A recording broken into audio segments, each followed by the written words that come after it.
4시는 아니더라도 3분의 2 이상도가 나왔기 때문에 윤선호 목사가 결정되었음을 선포합니다.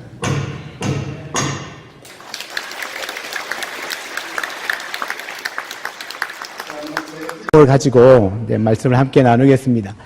여러분, 인생을 보는 두 관점이 있습니다. 하나는 사람의 눈으로 보는 관점이 있고, 또 하나는 하나님의 눈으로 보는 관점이 있습니다.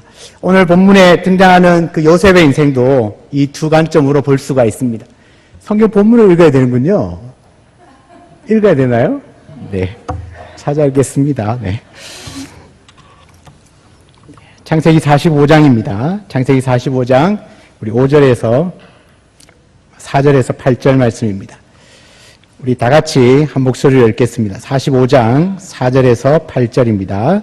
요셉이 형들에게 이르되 내게로 가까이 오소서.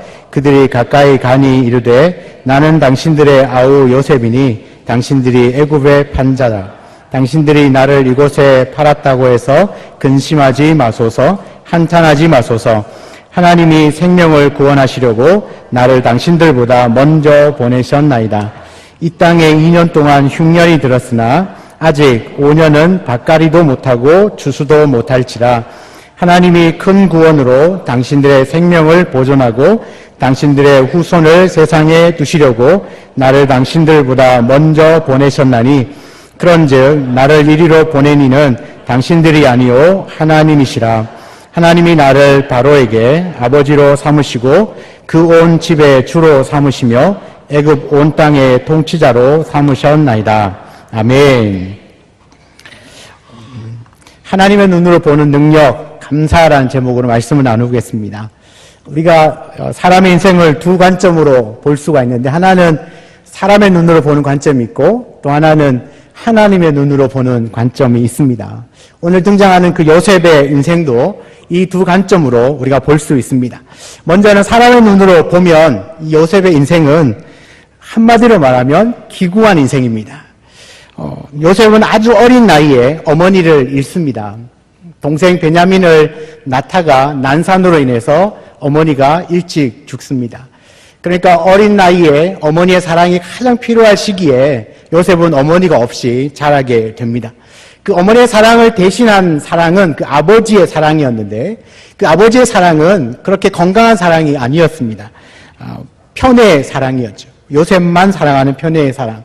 그 편애가 나중에는 더 큰 아픔으로 요셉에게 다가옵니다.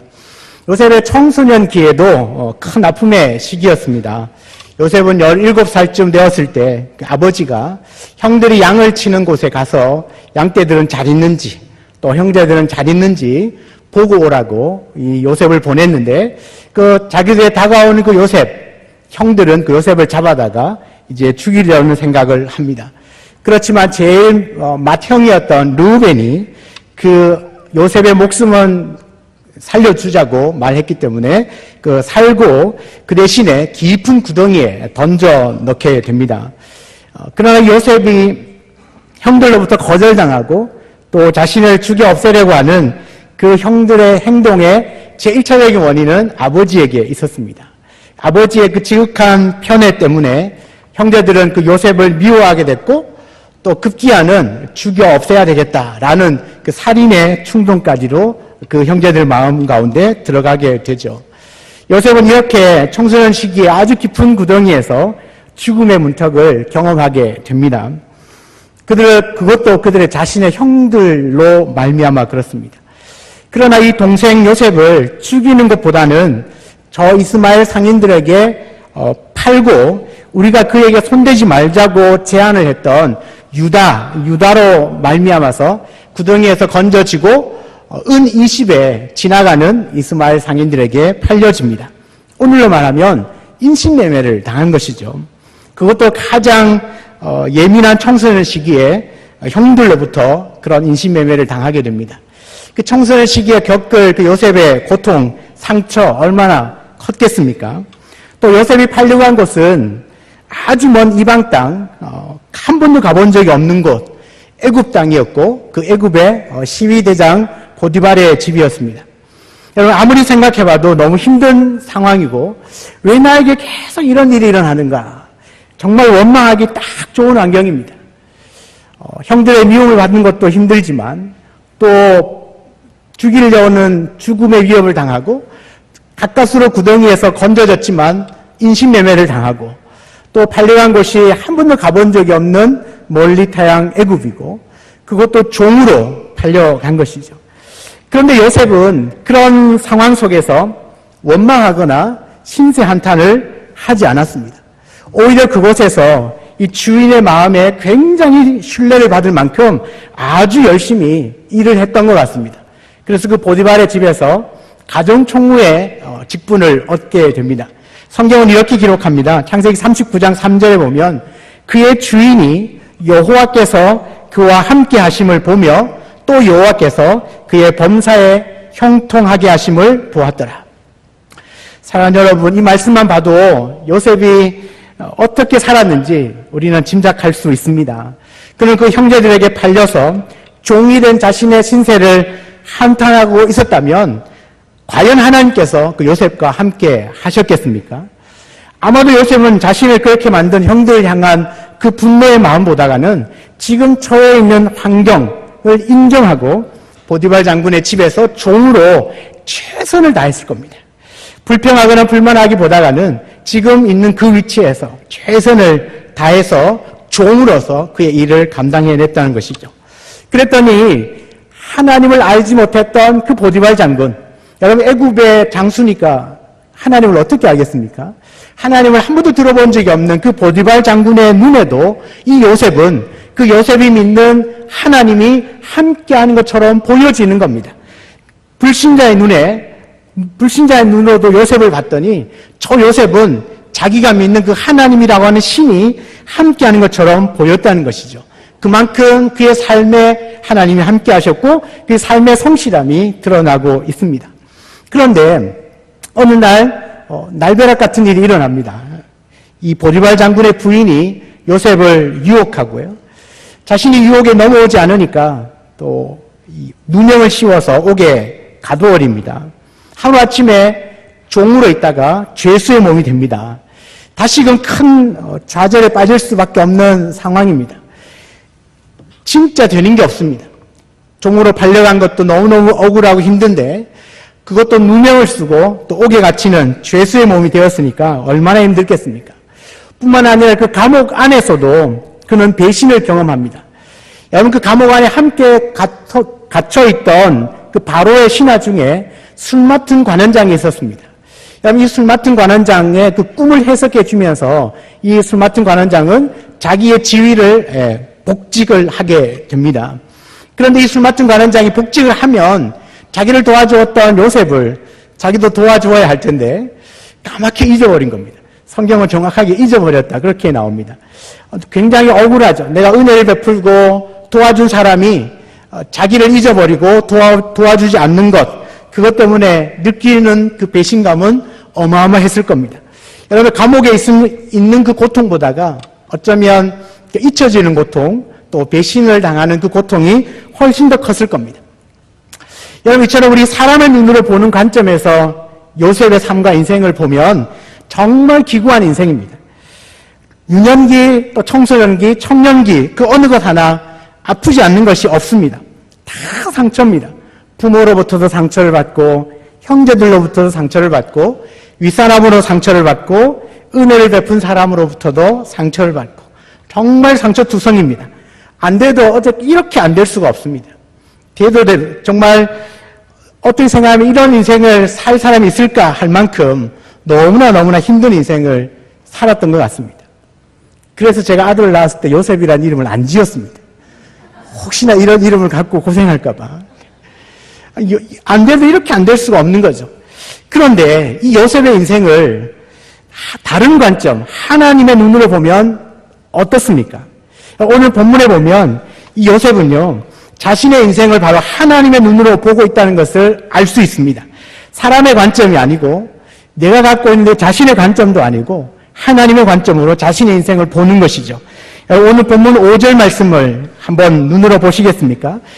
당신들이 나를 이곳에 팔았다고 해서 근심하지 마소서, 한탄하지 마소서.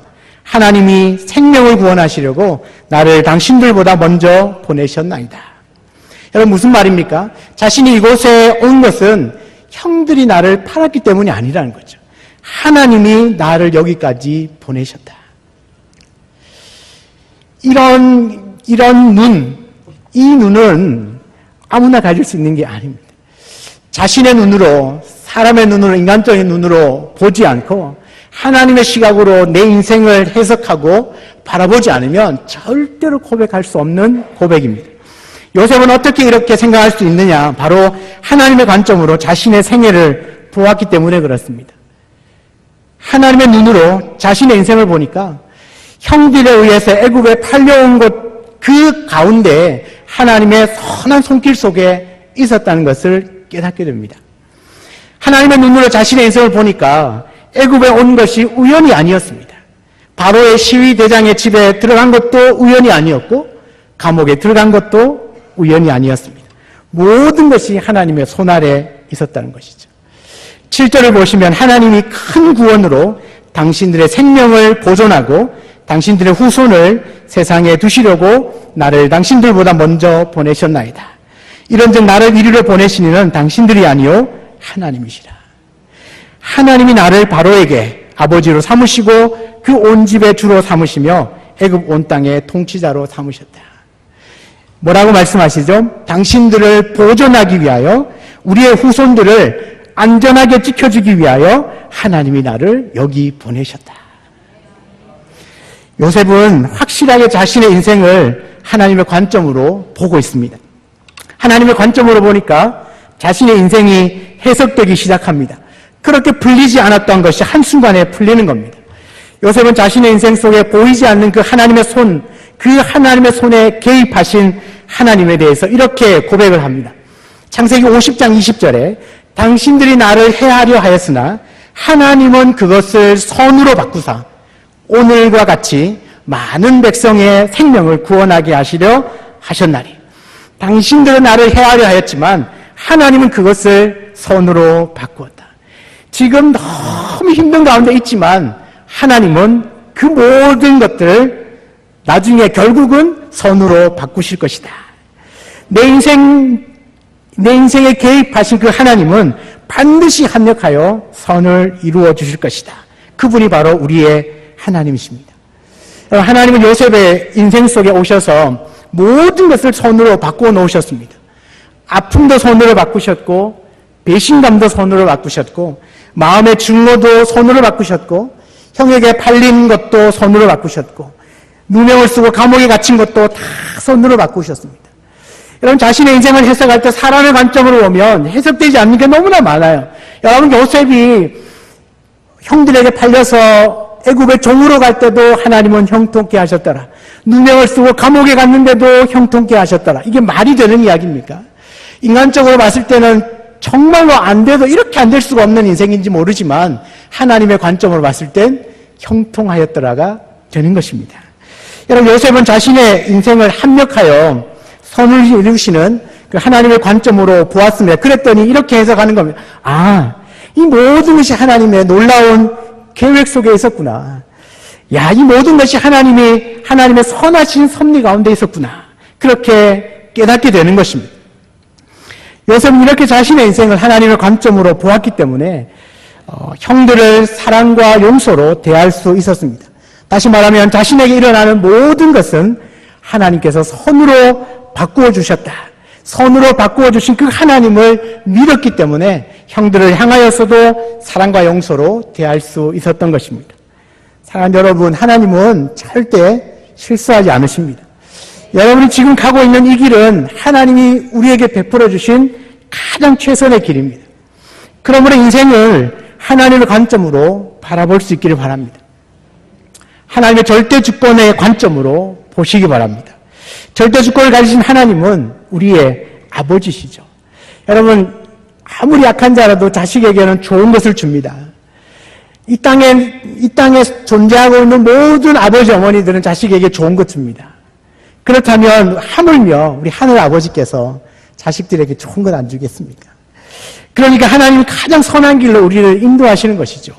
지금 살아가는 삶의 환경이 너무 힘들어도, 너무 괴로워도, 배신당하고 아파도요, 결국은 하나님께서 우리의 인생 가운데 가장 좋은 것을 주실 겁니다. 그 하나님을 믿는 것이죠. 그 하나님이 믿어지는 건 바로 해석해내는 겁니다. 내 인생을 내 생각으로, 나의 관점으로, 내 눈으로 보는 것이 아니라 하나님의 눈으로 나의 인생을 조명해 보면 하나님, 그렇구나. 그때는 미처 몰랐는데 지금에서야 하나님의 그 깊은 뜻을 알게 되었구나. 그러면서 하나님께 감사할 수밖에 없는 게 되겠죠. 여러분, 요셉의 인생 속에 개입하셔서 합력하여 선을 이루신 그 하나님이 동일하게 저와 여러분 인생 가운데로 오셔서 합력하여 선을 이루어 주실 줄 믿습니다. 이 말은 우리에게 어려운 고난, 시험이 없다는 말이 아닙니다. 하나님은 바로 그 어려움과 고난과 그 시험을 다 선으로 바꾸신다는 이야기입니다. 반드시 하나님께서 모두가 다 간증할 수 있게 도우신다는 것이죠. 그렇다면 어떤 성도가 하나님의 눈으로 보는 이 능력을 소유한 사람일까? 누구일까요? 감사하는 사람입니다. 여러분, 감사하는 사람은 자신의 인생을 하나님의 관점으로 볼 수 있는 능력이 있는 사람입니다. 시편 136편 23절 25절에 보면 우리를 비천한 가운데서도 기억해 주신 이에게 감사하라. 그 인자하심이 영원하미로다. 우리를 우리의 대적에게서 건지신 이에게 감사하라. 그 인자하심이 영원하미로다. 모든 육체에게 먹을 것을 주신 이에게 감사하라. 그 인자하심이 영원하미로다. 여러분, 비록 비천한 가운데 있어도 하나님이 기억해 주시니 감사하다는 이야기입니다. 지금 상황이 비천한 가운데, 실패한 가운데 죽을 지경인데 감사할 수 있습니까? 그런데요, 그런 상황 속에서도 감사할 때 하나님이 기억해 주신다는 겁니다. 저는 올여름에 네팔로 단기 선교를 다녀왔습니다. 단기 선교하는 중에 어떤 한 집사님이 그냥 미끄러지셔서 넘어지면서 이렇게 코뼈를 좀 다치셨습니다. 이렇게 의사들이 함께 갔기 때문에 빠르게 응급 조치를 해서 간단한 수술을 하고 봉합을 했습니다. 그런데 저는 그 집사님이 이제 조금 정신을 차리고 했던 그 첫 번째 마디를 잊을 수가 없습니다. 우리 모든 선교대원들 28명이 갔었는데요. 모든 선교대원들이 거의 전율이 일어나는 것처럼 그 자리에서 이제 얼어버렸습니다. 그 권사님의 첫 번째 마디가 뭐였냐면, 목사님, 다른 사람이 아니라 제가 다쳐서 감사합니다. 다른 사람이 안 다치고 제가 다쳐서 감사합니다. 여러분, 그게 감사할 일인가요? 거기 선교 가서 선교하다가 실수해서 넘어져서 다쳤는데 감사할 일인가요? 그런데 그 집사님의 고백은 다른 사람이 아니라 제가 다쳐서 감사하다. 여러분, 그 말이 비천한 가운데 있어서 기억해 주시니 감사하다는 이야기 아닙니까? 여러분, 무수많은 대적들이 내 눈앞에 있습니다. 지금 한순간 나에게 공격해서 나를 무너뜨릴 수 있어요. 도저히 감사할 수 없는 상황입니다. 그런데 하나님은 뭐요? 그 대적들로부터 건져 주실 것을 막 약속하고 있는 것이죠. 그런 상황 가운데서도 감사할 수 있는 건 바로 그 시편 기자가 고백한 것처럼 하나님은 그 인자하심이 영원하기 때문에 그렇습니다. 하나님의 눈을 가진 이 감사의 사람은 어떤 상황 가운데서도 그 하나님의 인자하심을 보는 것이죠. 그러니 감사할 수 있습니다. 내가 보는 눈은 내가 지금 당하고 있는 현실은 너무너무 힘든 고통 가운데 있지만 그 고통 너머에 인자에 풍부하신 하나님이 계신 그 하나님이 눈에 들어오기 시작하면 감사할 수 있는 거죠. 감사할 수 있는 것입니다. 그러니까 모든 환경을 역전시킬 수 있는 그 단 한마디의 말씀이 있다면 감사합니다. 하나님 감사합니다. 감사할 수 없는 환경 가운데 감사하는 건 놀라운 능력이 그 감사에 있기 때문에 그렇습니다. 사랑하는 여러분, 어떤 상황 속에서도 하나님의 주권과 인자하심은 변함이 없습니다. 하나님의 눈으로 자신을 보고 가정을 보고 감사하는 성도들이 되시기를 주의 이름으로 축복합니다. 내 자식들을 볼 때 저 인간 어떡하나, 자식이니까 참고 살지, 그렇게 싶지만 하나님의 인자하심을 볼 때는요, 하나님이 저 자녀도 저 자식도 하나님이 반드시 하나님의 자녀로 세워주실 거다라고 하는 믿음이 들어오는 거죠. 그러면 뭐죠? 감사하는 겁니다. 지금 하는 것 보면 감사가 안 나오지만 그 아이를 통하여 역사하실 하나님을 믿으면 감사가 나오는 것입니다. 내 자신을 보고 가정을 보고 하나님의 눈으로 이웃을 보고 교회를 바라볼 때 감사가 나올 수 있는 겁니다. 사랑하는 여러분, 감사를 시작할 때 드디어 그 하나님의 인자하심이 보이기 시작합니다. 감사는 연습해야 되고요. 감사는 반복해야 되고 감사는 영혼적으로 해야 되는 겁니다. 환경에 따라서 감사하는 게 아닙니다. 여러분, 감사 중에 최고의 감사는 무엇인지 아십니까? 감사 중에 최고의 감사는 범사에 감사하는 것입니다. 모든 것에 감사하는 것이죠. 감사할 조건이 있을 때 감사하는 것도 아주 귀한 감사입니다. 오늘처럼 이렇게 추수감사절을 맞이하여 감사할 때는 힘이 조금 막 버겁다 할 만큼 감사하셔야 됩니다. 왜냐하면 조건을 주셨잖아요. 감사할 조건을 주셨으니까 감사해야 돼요. 그런데 감사할 아무런 조건이 없을 때 감사하는 건 하나님의 눈으로 보는 능력이 필요합니다. 예를 들어 보겠습니다. 여러분, 암 투병을 하다가 나았습니다. 감사하지 않을 사람이 없습니다. 그런데요, 각종 암에 걸리지 않고 지금 건강한 것에 대해서 감사하는 건 쉽지 않습니다. 여러분, 한번 물어보겠습니다. 암 걸렸다가 낫는 것이 더 감사합니까? 암 안 걸리고 건강한 것이 더 감사합니까? 맞죠? 그런데 우리는 막 아플 때 하나님 앞에 막 기도하다가 하나님이 고쳐주시면 그때는 막 나와서 감사합니다. 열정적으로 합니다. 그런데 건강할 때, 아무 일 없을 때, 그때도 여전히 하나님 앞에 나오셔서 감사합니다. 할 수 있느냐는 겁니다. 그건 우리에게 바로 하나님의 눈으로 보는 그 눈 시각이 필요하다는 것이죠. 운전을 하다가 사고가 났는데 다치지 않았다면 다 감사할 겁니다. 차만 부서지고 사람은 하나도 다치지 않았다. 얼마나 감사할까요? 그런데 여러분, 오늘 교회에 오시면서 운전하고 오셨죠? 아무 사고 없이 지금 이 자리에 여러분 다 오셨습니다. 그리고 지금 편안하게 예배를 드리고 있습니다. 어떻습니까? 감사하십니까? 우리가 사고가 났는데 많이 다치지 않는 것에 감사하는 것도 너무너무나 좋은 감사, 반드시 감사하셔야 됩니다. 그러나 그렇지 않고 일상에 내가 살아가는 삶 가운데 특별한 별일이 없어도 아무런 일이 일어나지 않아도 내가 생각해 볼 때 감사의 조건이 별로 없는 것 같아도 그 평범함에 감사한다는 건 굉장한 믿음이 필요하고 굉장한 하나님의 눈이 필요합니다.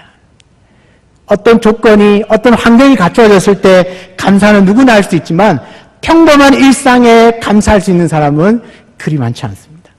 사랑하는 오늘 성도 여러분, 감사의 조건이 있을 때는 당연히 감사하셔야 됩니다. 그런데 오히려 아무런 문제가 없고 걱정도 없고 평안하고 내가 기도의 제목이 좀 많이 생각나지 않을 그때, 진짜 그때 하나님의 눈으로 인생을 해석할 줄 아는 사람은 감사합니다. 그 감사가 진짜 감사입니다. 우리가 추수감사를 통하여서 하나님 앞에 드려야 될 감사가 바로 그런 감사입니다. 특별한 뭔가가 있어서 감사가 아니라 평범함의 일상의 감사. 그것이 감사 중에 감사인 줄 믿습니다. 여러분, 이처럼 범사에 감사하는 사람은 내 삶을 하나님의 눈으로 보는 그 능력을 지닌 사람입니다. 이 범사에 감사하는 사람은 먼저는요, 내 인생의 절대 주권이 하나님 손에 있다는 걸 믿는 사람입니다. 나의 인생은 내가 주인이 아니라 하나님이 주인이라는 사실을 믿는 사람은 범사에 감사할 수 있습니다. 그러니 내 인생의 주인이 하나님이시니까 좋은 일이 있을 때도 안 좋은 일이 있을 때도 어려운 일이 있을 때도 기쁜 일이 있을 때도 그분께 감사할 수 있는 겁니다. 여러분, 요셉의 인생에서 깊은 수렁으로 계속 들어가지만 내 인생을 주관하시는 분이 하나님이라고 하는 믿음이 있는 그 요셉은 신세 한탄하지 아니하고 그 현장에서 최선을 다하는 그 삶은 성경에 기록되어지지 않아도 분명 그는 감사하면서 살았을 겁니다. 왜냐하면 바라보는 관점 자체가 다르거든요. 눈이 다릅니다. 눈이 다른 사람은 감사밖에 보이지 않는 것이죠. 그러니까 내 인생의 주인이 하나님이시니까 내가 지금 하고 있는 일, 나에게 일어나는 모든 일은 누가 하시는 겁니까? 하나님이 하시는 일이죠. 그러니까 하나님이 하시는 일이면 감사하지 않을 것이 있다 없다? 없는 것이죠. 그러니까 나 인생의 주인이 하나님이시니까 내가 행하고 있는 나에게 일어나는 모든 일에는 감사할 것밖에 없는 겁니다. 왜? 하나님이 주인이시니까요. 주인이신 그분이 행하시는 일에 실수가 있습니까? 부족함이 있나요? 없잖아요. 비록 내가 경험하는 것이, 겪는 것이 힘들고 고통처럼 느껴질지 모르지만 반드시 주인이신 그분이 모든 것을 바꾸어서 선으로 만들어주시는 것이죠. 그래서 우리 아버지 하나님은 나를 위해서 합력하여 선을 이루시는 겁니다. 하나님은 모든 것을 넉넉히 선으로 바꿔주시는 하나님이신 줄 믿습니다. 하나님은 능치 못할 일이 없으시거든요. 하나님은 모든 것들을 바꾸어서 선으로 하실 만큼 능력이 탁월하신 분이시거든요. 하나님이 연세가 많으셔서 요즘 힘이 좀 빠지셨나요? 하나님 능력이 조금 줄어드셨나요? 예전만 못하시나요? 하나님은 예전이나 지금이나 앞으로도 여전히 그분의 능력과 신실하심은 영원히 동일하시거든요. 예전에도 신실하게 나를 사랑하시고 인도하신 그분은 지금도 앞으로도 영원히 나를 사랑하시고 신실하게 그 은혜를 베푸실 것이거든요. 여러분, 요셉에게 일어난 일을 합력해서 선을 바꾸셨다면 오늘 우리에게, 나에게, 저와 여러분에게도 일어난 이 모든 일들도 다 합력하여 선으로 바꿔주실 줄 믿습니다. 그러면 여러분, 우리가 해야 할 일은 딱 하나가 있습니다. 뭐겠습니까? 감사하는 겁니다. 감사합니다. 따라해 보실까요? 감사합니다. 감사가 입에 붙으셔야 됩니다. 감사하는 그 표정은 어둡지 않습니다. 인상 쓰면서 감사한다고 연습해도 잘 안 됩니다. 그만큼 이 감사하는데 능력이 있고, 감사는 하나님의 언어인 것 같아요. 하늘 언어인 것 같아요. 그래서 많이 감사할 것이 없어도 감사하고, 감사할 것이 있을 때는 더 감사하고, 범사에 감사하기 시작하면 신실하신 하나님이 우리의 인생 가운데 풍성하게 역사해 주실 줄 믿습니다. 감사할 때 하나님은 그 믿음을 보시고 역전의 인생을 살 수 있도록 우리의 삶 가운데 깊이 들어오셔서 나의 주, 나의 왕으로 나의 인생을 붙드시고 신실하게 내가 주님 앞에 서는 그날까지 이끌어 가실 줄 믿습니다. 하나님의 눈으로 보는 능력, 그것은 감사입니다. 특별히 오늘 추수감사주일인데 한 해 동안, 올 한 해를 지나오시면서 지금까지 우리에게 베푸신 그 하나님의 수많은 은혜를 기억하시면서 감사할 수 있기 바랍니다. 여러분, 지금까지 너무 멀리 가지 마시고 2018년 1월 1일부터 오늘까지 신실하게 내게 베푸신 그 수많은 은혜들을 기억하며 감사하고, 앞으로도 하나님께서 행하실 일들에 대해서 미리 감사하고, 또한 일상의 평범함 가운데서 늘 하나님께 감사함으로 온전한 영광을 하나님께 올려드릴 수 있는 평생 감사의 사람 되시기를 주의 이름으로 축원합니다. 내 앞에 보여지는 것만을 가지고 쫀쫀긍긍하고 끙끙 앓지 마시고 그 모든 문제와 그 모든 고통과 힘듦의 그 너머에 계시는 하나님을 보시고 그 신실하신 하나님을 의지하시면서 감사하며 나갈 때 하나님의 모든 인생을, 나의 삶의 모든 전 영역을 다 선으로 바꾸셔서 정말 모두가 다 아름답게 그렇게 우리의 인생을 주장하여 주실 줄 믿습니다. 우리 그 하나님 앞에 오늘 시간에 같이 한번 찬송하기를 원합니다. 우리 감사하신 하나님, 에베네셀의 하나님, 우리 찬양을 함께 드리면서